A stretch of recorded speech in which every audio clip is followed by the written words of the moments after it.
이번 주간에 우리가 열왕기하 9장과 10장 말씀을 묵상을 했습니다. 새벽마다 그 말씀을 볼 때 정말 사륙의 현장, 피비린내나는 그런 모습들을 우리가 계속 묵상해 왔습니다. 그것은 하나님께서 아합의 가문을 심판하시는 내용이었습니다. 그 죄의 흐름을 끊어내는 그 하나님의 일이었던 것입니다.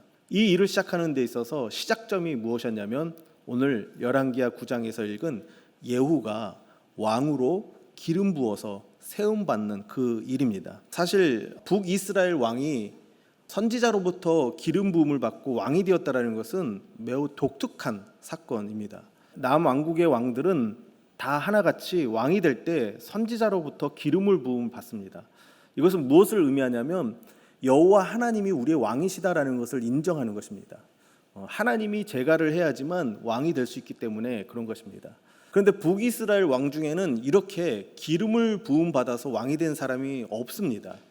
스스로 왕이 되든지 누가 추대해서 왕이 되든지 아니면 반역해서 왕이 되든지 그렇게 왕이 되었습니다.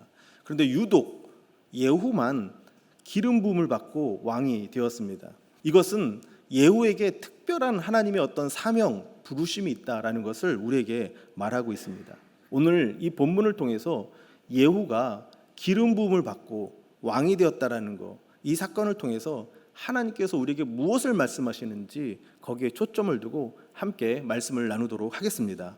먼저 엘리사가 제자를 길르앗 라못으로 보냅니다. 지금 상황은 아람과의 전쟁 중에 있었습니다. 그 전쟁 중에 당시 요람 왕, 북이스라엘의 요람 왕이 부상을 당하게 되고 이스르엘로 후송을 당하게 됩니다. 치료하기 위해서.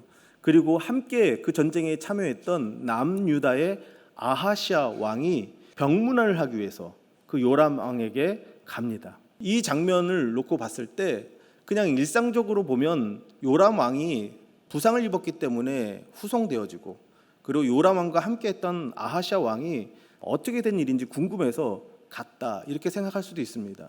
그런데 다르게 생각하면 지금 전쟁 중에 그 전쟁을 이끌어야 될 두 명의 왕이 지금 최전방에서 빠진 겁니다. 아무런 책임감도 없이 그냥 그 전장에서 나오게 된 것이고 전장터에는 군대 장관들만 지금 남아 있습니다. 그러니까 얼마나 어수선한 상황이겠습니까?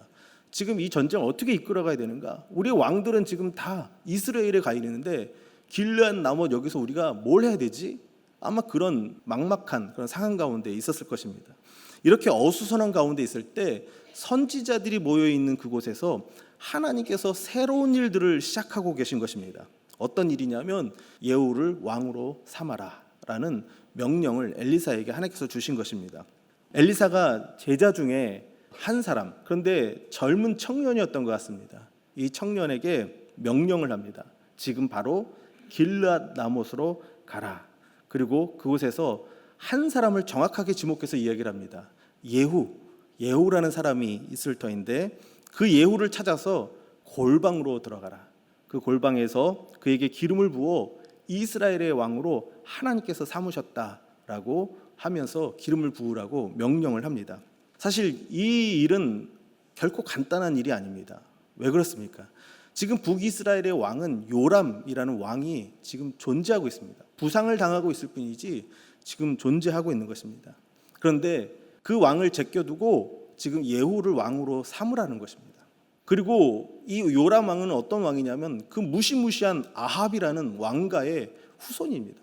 그 아합 왕가의 그 엄청난 권력과 힘을 가지고 통치하고 있었던 그런 시대였습니다. 전쟁터는 칼이 오가는 곳입니다. 아주 작은 실수만 해도 그것이 반역죄가 될 수 있고 그 자리에서 즉시 처형할 수도 있는 것입니다. 만약에 이것이 실패한다고 한다면 이 청년 선지자가 죽는 것뿐만 아니라 그 배후에 엘리사가 있다는 것을 알고 있기 때문에 엘리사도 죽을 수밖에 없는 너무나도 위험한 그런 일입니다. 이렇게 중요하고 다급하고 위험한 일인데 엘리사가 뭐라고 말합니까? 허리를 동이고 그 일을 해라 라고 말합니다. 허리를 동이다라는 말은 성경에서 하나님께서 새로운 일을 시작할 때 하시는 표현입니다. 하나님께서 이스라엘 백성들을 애굽에서 이끌어낼 때 모세에게도 이 표현을 했습니다. 너는 허리를 동이고 라고 말했습니다. 신약에서도 중요한 하나님 나라의 일을 할 때 너희는 허리를 동이고 그 일을 감당해라 라고 말하고 있습니다. 그래서 지금 이 중차대한 일을 지금 너무나도 중요하고 위급한 일이지만 이것이 하나님께서 새로운 일을 하는 것이기 때문에 너는 허리를 동이고 이 일을 하라라고 말하고 있습니다. 그리고 또 뭐라고 말하냐면 골방으로 들어가라는 것입니다. 골방에 들어가서 그를 이스라엘 왕으로 세우고 그 일이 끝나면 지체하지 말고 문을 열고 도망가라, 그렇게 말합니다. 이 일이 얼마나 다급하고 이 일이 얼마나 좀 위험한 일인지를 엘리사가 말하고 있는 그 내용에서도 발견할 수 있습니다. 아무리 중요한 일이고 아무리 대단한 일일지라도 사실은 이건 너무나도 위험한 일입니다. 그 청년 제자도 그 일을 모를 리가 없습니다. 이거 잘못했다간 큰일 나는 일이다, 그렇게 생각할 수 있는 일입니다. 순종하기에 결코 쉽지 않은 그런 명령이라는 것입니다. 그런데 그 제자는 그 두렵고 위험한 일을 명령을 받았는데 어떻게 합니까? 4절 말씀을 같이 한번 읽어보겠습니다.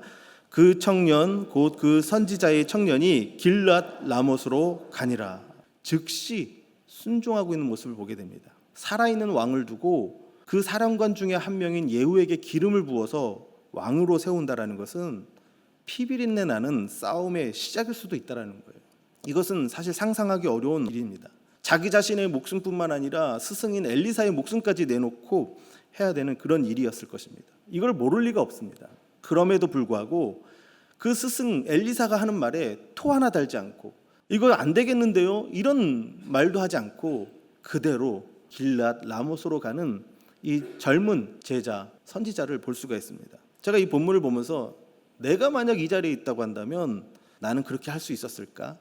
그런 생각을 한번 해보게 됩니다. 결코 쉽지 않은 겁니다. 이 청년이 그 젊은 날에 한창 때에 이렇게 위험한 일에 순종한다는 것 결코 쉽지 않습니다. 그런데 이 청년은 뒤도 돌아보지 않고 바로 순종을 했습니다. 그렇게 순종할 수 있었던 이유가 무엇인가? 오늘 본문을 쭉 계속 관찰하고 묵상하고 보고 있는데 발견한 것이 무엇이냐면 이 청년 제자 선지자는 엘리사의 명령으로 들었던 것이 아니라 그것이 하나님께서 하시는 일이라는 것을 확신했다는 것입니다. 그래서 그 일에 주저하지 않고 순종할 수 있었다는 것입니다. 그것을 어떻게 하냐면 이 제자가 예후에게 가서 실제로 기름을 붓는데 그때 뭐라고 얘기를 하냐면 6절을 보면 이스라엘 하나님 여호와의 말씀이 내가 내게 기름을 부어라고 말합니다. 엘리사가 명령했는데 그것을 뭐로 표현하고 있는 거예요? 여호와 하나님께서 지금 나에게 명령하신 것이다. 이것은 하나님께서 하시는 일이시다 라는 것을 확신하고 있었다라는 것입니다. 이렇게 하나님이 하시는 일들을 읽어낼 수 있고 하나님께서 하는 말을 볼 수 있는 무명의 한 사람, 이 사람을 통해서 하나님의 일이 이루어지고 있는 것을 보게 됩니다. 우리는 때로는 하나님의 일을 감당할 때 모두가 주연이 될 필요는 없습니다. 조연처럼 무명처럼 이름도 나오지 않는 그런 사람처럼 쓰임받을 수도 있습니다. 근데 중요한 것은 무엇이냐면 우리가 하나님이 하는 일을 읽어낼 수 있느냐라는 거예요. 우리 인간으로 생각할 때는 위험한 일이고 반역입니다. 그렇기 때문에 할 수가 없습니다. 그러나 하나님께서 하시는 일들을 보니까 이것은 하나님의 뜻이구나 라고 확신하고 그렇게 순종할 수 있었다라는 것입니다. 오늘 저와 여러분들도 우리가 살아가는 삶의 현장에서 이 교회 속에서 이 나라와 이 민족 속에서 하나님께서 하시는 것을 읽어낼 수 있기를 바랍니다. 하나님의 뜻이 무엇인지를 볼 수 있기를 바랍니다.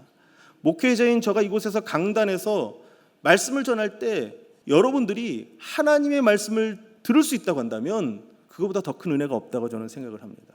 여러분들이 그렇게 하나님의 말씀을 분별할 수 있고 하나님이 하시는 일들을 보면서 하나님 앞에 순종할 수 있는 자들이 되기를 바랍니다. 설교뿐만 아니라 내가 어떤 상황에 있든지 누구에게 어떤 말을 듣든지 어떤 일을 하든지 그 속에서 하나님의 뜻을 분별할 수 있기를 바랍니다. 그러면 우리는 담대할 수 있다는 거예요. 두려워하지 않는다는 겁니다. 어디를 가든지 우리는 순종하고 승리하고 하나님께서 하시는 일들을 보게 될 줄로 믿습니다. 그림은 내가 그리는 것이 아니라 하나님이 그리는 거예요. 계획은 내가 하는 것이 아니라 하나님이 하는 겁니다. 하나님이 그린 그림 속에서 나는 순종하면 되는 거예요. 하나님께서 계획한 그 계획 속에서 나는 그냥 순종하면 된다라는 것입니다. 하나님 이건 왜 이렇고요? 하나님 왜 이거는 저렇습니까? 라고 토달고 설명을 요구하고 그럴 것이 아니라 이게 하나님의 뜻이구나, 이게 하나님이 이루어가는 것이구나 하면 그냥 그대로 순종할 때 하나님께서 일하시고 하나님께서 역사하시는 것을 보게 될 줄 믿습니다.